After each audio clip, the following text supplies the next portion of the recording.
Hi guys, so first week in August, what are we, 3rd today? Yes, but it's been a bit of a heavy week, hasn't it? And energies keep fluctuating. Has anybody else noticed this? 1 minute it's nice and light, the next minute it's heavy as anything.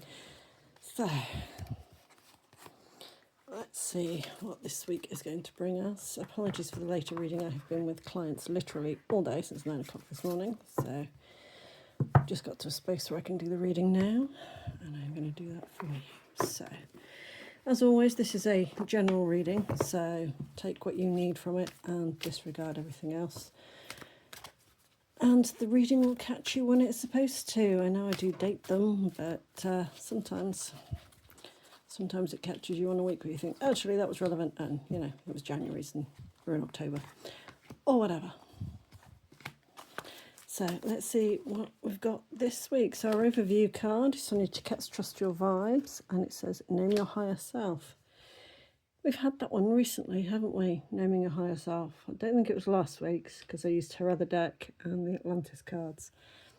But I don't think too long ago we had that one. Name your higher self. So talking to ancestors, talking to spirits, talking to whatever it is that you feel guides you, whatever it is that gives you your intuition, your gut feelings, that sort of thing. This is what we need to be concentrating on this week. Yeah, it's one of those, you know the answer, you need that push for someone to tell you, which has been very, very relevant for today and the clients that I've had, to be fair. So, naming your higher self, giving yourself the ability to accept your intuition. Okay, so Gaia, nurturing. I haven't seen this one come out in a very, very, very long time. Don't know about your part of the world, but we're in a drought situation here, and hosepipe bans and careful with your water and all that sort of thing. So, what is Gaia trying to tell us? And is she actually nurturing? Or is this a case of you need to nurture yourself? You've got your higher self there, you've got the grounding here of Gaia, so perhaps this is about nurturing yourself and your little corner of the earth. Whether it's growing herbs on your windowsill or sticking a tree in the ground, that will nurture Gaia, and then you can nurture yourself from that, if that makes sense. It's almost as though it's saying, be cyclical, so have something that you can harvest, that you can benefit from. I will provide if you help sustainability, if that makes sense. Okay, so then we have love, compassion. Now, when I ask you to name all the things that you love, are you going to name yourself? How long would it take you to do that? Having had the compassion card come out with these two, I would say it's a reading. It's all about you. This is a me reading. Okay. This is the reading that says you need to learn to love yourself. You need to be able to show yourself the compassion that you would show to somebody else. If you're incapable of showing that compassion, you need a different circle. Okay. If you are moving with people who don't show you compassion when you are going through absolute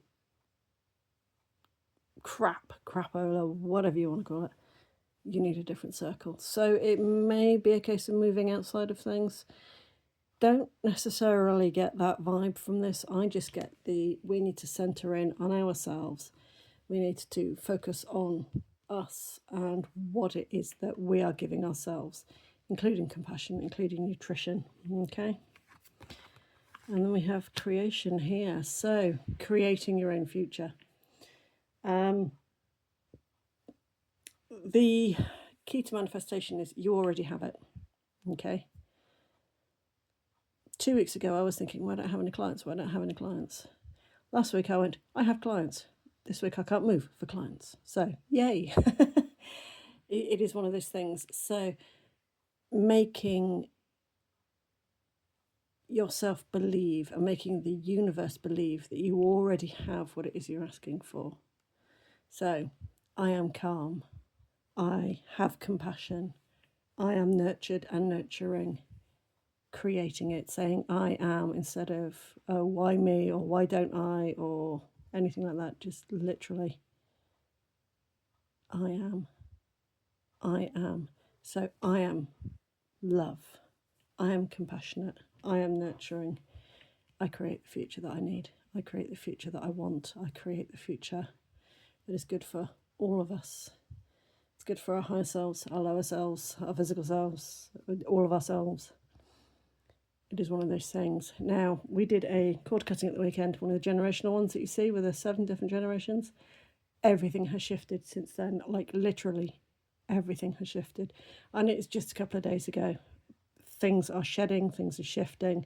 So be prepared for big shifts when you get into your creation, when you get into your I am statements. Be prepared for big shifts. If you're not prepared for big shifts, you're probably not awake enough, to be fair. You probably need to go back to nurturing yourself, to showing yourself compassion, getting back to beginning, getting back to naming your higher self. Does your higher self have the same name as yours? Is your higher self a quality or a characteristic? Could your higher self be called love, for example? Interestingly enough, my name, when translated into English, means love. So there you go. So what are we creating this week? This is our creation, but getting in touch with your higher self, getting in touch with your spirit guides, anything else that you think helps you, whether it's ancestors, those that have passed, things like that. I can almost see angels, the sort of angelic guides, master healers, that sort of thing. I can see these sort of things moving around. This is big. This is moving in to where we need to be. But you need to nurture yourself. You need to show yourself compassion. And above all, I am. Okay? I am ready. I am doing this. Create your own future. Love yourself. Name yourself. Love yourself. Nurture yourself. Create yourself. Okay, guys, that's it for this week. Thank you for your patience. I will see you again next week. Bye for now.